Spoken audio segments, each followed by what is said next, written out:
মিলে আমার একটা বাচ্চা নেই, আমার ছেলে নেই, আমার তিনটেই মেয়ে। আমার আগানোর কোনো পথ সে রাখিনি, যে কাজটা করেছে সে। ও নিজের মা বাবাকে খুন করতে টাইম লাগবে না ওর। অবস্থায় তো আমার ভাই পথে বসবে। সারা জীবনের সম্বল মানে যে সে সারা জীবন যা করেছে সব এখানে করেছে, তার আর কোনো কিছু নাই। এই নার্সারি আর জিন্দেগি কিন্তু ভালো হবে না, এই চারা ভালো হবে না। 50টা আইটেমের উপরে ছাড়া নিচে না, যে গাছ এই নার্সারিতে আছে সব গাছ পুরো যাচ্ছে। তার সাথে সব কিছু আমার করা লাগে, আমার যাতে আমি একটু উঠতে পারি, আমি যাতে চলতে পারি, আমি আমার পেটটা যাতে ভাবে চালাতে পারি। আমার বেশি কিছু দরকার না, আমার যেটুকুই আছে সেইটুকুই আলহামদুলিল্লাহ। এই জিনিসটা যে এত নষ্ট হয়েছে, কষ্ট কার হচ্ছে? কষ্ট তো আমিও করেছি তার সাথে। সে যে এত টাকা ইনকাম করে, কত কষ্ট না করলে তো সে ইনকামটা করতে পারিনি। এই জিনিসটা তো আজকে থেকে করা না, এ তো একদিনকে জিনিস না। ও 10-12 বছর ধরে, 20 বছর বয়স, বিয়ের বয়স, তার আগে থেকে এই বন্ধু এসবগুলোও করে এসতেছে। তারপরে থেকে তো আমি এই সাথেই আছি। তো তার কষ্ট মানে তো আমার কষ্ট, তার সাথে থাকা মানে তো আমারই থাকা। সে আমিও থাকি, সেও থাকে, দুজনে মিলে তো এই জিনিসটা করা। তারপরে যদি এরকম হয়, কেউ কোনোদিন সহ্য করা যায় না কোনোদিন। আমার সংসারের সমস্ত সব কিছু এরপরে সব কিছু চলে আমার সংসারে। আমার সর্বনিম্ন আমার এই পাশে যে গাছগুলো, এইগুলো সর্বনিম্ন 1 লাখ টাকার দাম গাছ। আর যা থাকলে সাথে থাকলে পড়ে শুধু এই গাছ কয়টাই খালি 1 লাখ 1.5 লাখ টাকা, সব মিলে 10 লাখের নিচে, উপরে ছাড়া নিচে আসবে না। সব মিলে আমার একটা বাচ্চা নেই, আমার ছেলে নেই, আমার তিনটেই মেয়ে। আমার করে খাওয়ার কেউ নেই যে আমার কেউ করে দেবে, এমন কোনো কেউ নেই, সব আমার করা লাগে।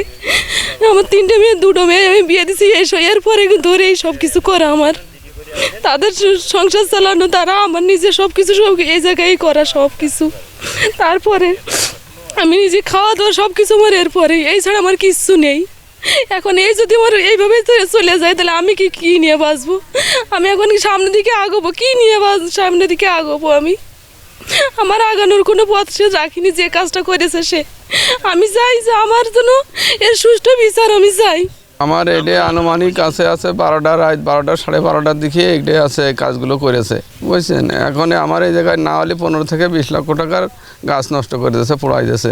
এখন সকাল ভোরবেলার দিকে আমি জানতে পারলাম নার্সারিতে আসি, এর আগে আমি জানতে পারিনি। এখন এই জায়গায় গাছ যা আছে মনে করেন যে অনেক রকম গাছ আছে এই জায়গায়, না হলে 50 আইটেমের গাছ আছে। আমার 50টা আইটেমের উপরে ছাড়া নিচে না, যে গাছ এই নার্সারিতে আছে সব গাছ পুরাই যাচ্ছে। ও বিভিন্ন বাইরের বিভিন্ন জাতের উন্নত গাছ আমার এই জায়গায় আছে, বিভিন্ন ফল ফুল দিয়ে বিভিন্ন গাছ, ওষুধি গাছ, বিভিন্ন গাছ আছে এই জায়গায় আছে, সব ধরনের গাছ আছে এই জায়গাটায় যাবতীয়, সবই মরে গেছে। এটা স্প্রে, পোড়া তেল দিয়ে স্প্রে করে মেরে দিয়েছে। আমি প্রশাসনের কাছে এটা আছে, আমি জানছি আমার এটা যাতে আমার এটা আমি ক্ষতিপূরণটা বা আমার এটা যারা করেছে তাদের আমি বিচারটা আমি চাই। আমি সকালবেলা আমারই প্রতিবেশী একজন ক্ষুদ্র নার্সারি ব্যবসায়িক বিল্লাল আমাকে ফোন দিয়ে বলে, ভাই আমার নার্সারিতে কে বা কারা রাত্রেবেলা বিষ দিয়ে গেছে, এবং সে আসলে খুব মানে তারই পাশে দিনাদায়িক হয়ে কমপক্ষে আমি আশেপাশে আরও অনেক নার্সারিওয়ালারা ছুটে আইছে এই বিষয়টা দেখতে। তাদের সাথে কথা বললাম, তাদের কাছে ধারণা নিলাম যে কেমন টাকার ক্ষতি হতে পারে। ওরা আমারটা ধারণা দিল, ভাই 8 থেকে 10 লাখ টাকা সর্বনিম্ন, ঠিক আছে, আরো উপরে আরো হতে পারে, এরকম ধরনের একটা ক্ষতি হয়েছে। এই বিল্লাল নামে ছেলেটা একটা নার্সারি করেছে আজ 13-14 বছর। এখন এই নার্সারিটা বীজ দিয়ে পোড়াই ফেলাইছে।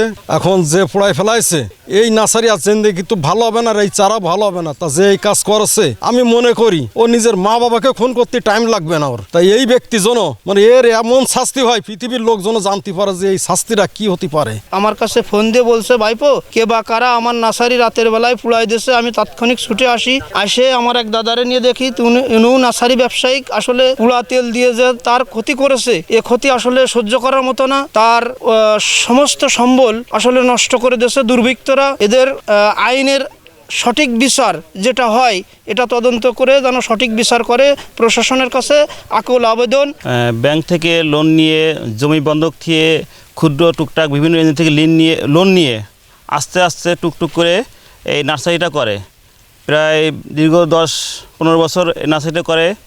এবং সকালবেলা আমরা নার্সারিতে এসে দেখি যে কারা যাই না, তবে মনে হয় আমাদের পূর্বে সূত্ররা জেদ ধরে আমাদের যাদের সাথে চলতেছে কিছু গ্যাঞ্জাম, সূত্ররা জেদ ধরে তারা এরা একটা ক্ষতি করেছে। তবে আনুমানিক আমার মনে হয় 10 থেকে 15 লক্ষ টাকা একটা ক্ষতির সম্মুখীন হয়েছে। এখন অবস্থায় তো আমার ভাই পথে বসবে, তার তো আর কোনো নাই। সারা জীবনের সম্বল মানে যে সে সারা জীবন যা করেছে সব এখানে করেছে, তার আর কোনো কিছু নাই, ডাইনামে কিছুই নাই। যা কিছু আছে এই নার্সারিতে আছে, এর বাইরে আর কিছু নাই। সে এখন পথে নিঃস্ব হয়ে যাবে। এখন আমি প্রশাসনের কাছে আকুল আবেদন জানাবো যাতে আমার ভাই এর সুস্থ বিচার হয় বা যাতে সামনে আমার ভাই ঘুরে দাঁড়াতে পারে, সাথে আবার যাতে নার্সারি করতে পারে, সেজন্য আমি প্রশাসনের কাছে আকুল আবেদন জানাচ্ছি। এই বলে আমি আমার বক্তব্য শেষ করছি।